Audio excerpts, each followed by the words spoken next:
So the immune system can be quite confusing. And if we're going to do an immunology, we're going to mistranslate. We need to explain how the immune system works.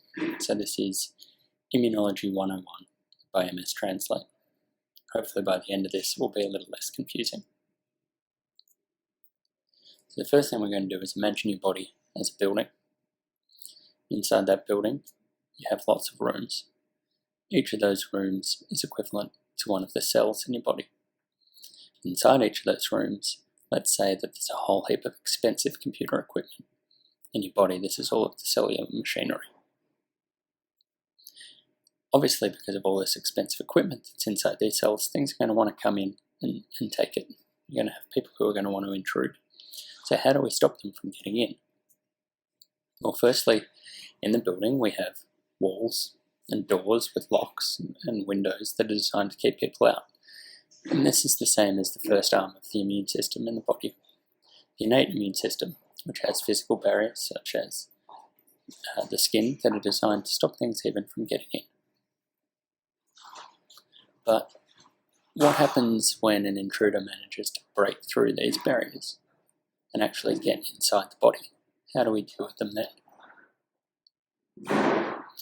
Well, let's say that this building has security guards. There's lots of security guards walking around constantly surveilling what's going on. This is what the immune system does. It's constantly looking to see whether or not there's anything in the body that it needs to deal with.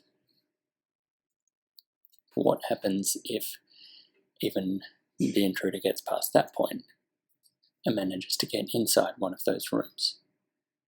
If the door's closed, how does that security guard know what's inside? He doesn't want to have to go into each room and check that it's all okay. That would be time consuming. So let's say each of these rooms has a computer screen on the door. That computer screen tells us what's going on inside the room. This is the equivalent of what the MHC system does in the body. It's providing constant surveillance as to what's going on inside the cell. So how does it tell us what's going on? Well, if everything's okay, let's just assume that that screen is green. And this is the case in the body when there's no infection or nothing bad happening, in that we're only showing peptides that are equivalent to ourself, or proteins that are from ourself. And so it's green, and so the security guards, or the immune system in this case, sees that and continues on. If there's something bad, if an intruder's gotten inside the room, or in this case an infection is in the body, then that screen is red. And this tells the security guard that they need to do something to deal with that cell. Or in this case, a T-cell, for example, needs to remove that cell because it's been infected. And so there are a variety of different ways that this can happen, but let's just say in this case that that room gets destroyed, in the same way that a T-cell might destroy a cell that's been infected. So this is, at its most basic point, how the immune system works, to be able to deal with tolerating a healthy situation and not responding to that, but dealing with a situation where there's an infection. But sometimes this goes wrong, and this is what the whole concept of autoimmunity is. And so the best way that we can explain this is what happens if one of those security guards is colorblind.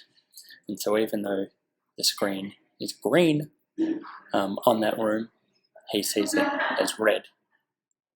In this case, we'd get that destruction happening because the security guard thinks that there's an intruder inside that room. Or this is the case in autoimmunity, where it looks as though there's an infection or something foreign inside that cell, and so it's destroyed even though there's nothing wrong with it. And so this is the basic concept behind autoimmunity. It's the fact of getting a response from the immune system where it sees something that's actually ourselves as foreign.